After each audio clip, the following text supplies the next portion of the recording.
So what's the latest news from the nanny state front regarding the ongoing war on fun? Would you believe banning bouncy castles? Oh, it's true.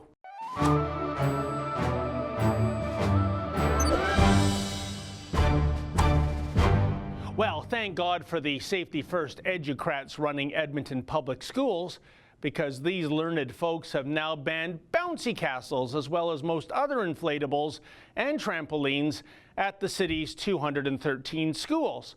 At long last, we can all go to sleep at night with a clear conscience that the little ones won't be traumatized by some inflatable play device that's really a death trap.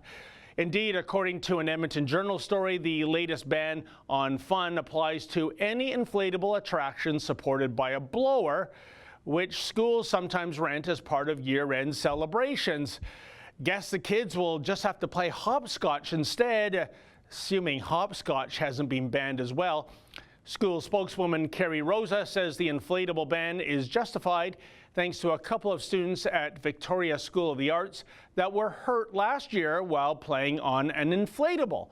And Edmonton Schools takes the safety of its students very seriously. Yeah, so seriously that should a kid get a bruise or a cut or a scrape, well, it's bye-bye bouncy castle. Think of the children, after all. Speaking of children, one must ponder, have these adults banning everything that was fun completely forgotten what it was like to be a kid? Apparently, and this being 2018, there would appear to be a Me Too vibe happening here as well. After all, regulations state that school staff and students are prohibited from having any physical contact because, as we know, all physical contact is bad. I'm just going to assume that Edmonton Public Schools have already removed wrestling from the phys ed program. As per usual, there was no consultation with parents regarding the ban, which also includes obstacle courses and even slides. Yeah, slides. Better safe than sorry, after all. As for the nitty-gritty numbers, it turns out that about 80 people were treated for injuries in the past 2 years in Alberta due to playing on an inflatable device, which means, I suspect, that hundreds of thousands of people bounced away on inflatable devices without any injury occurring whatsoever during those 2 years.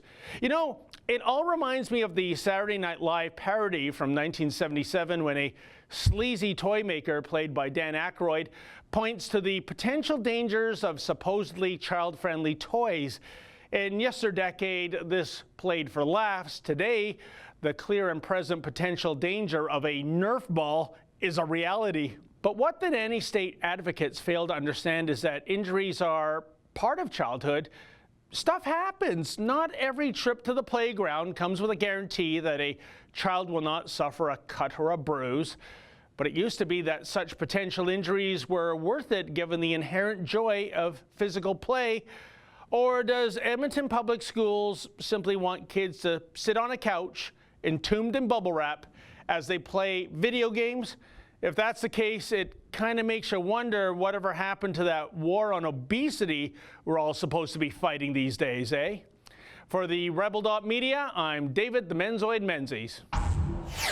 Hey folks, you may have heard the Rebel has a new app. Please download that app and take the Rebel with you wherever you go.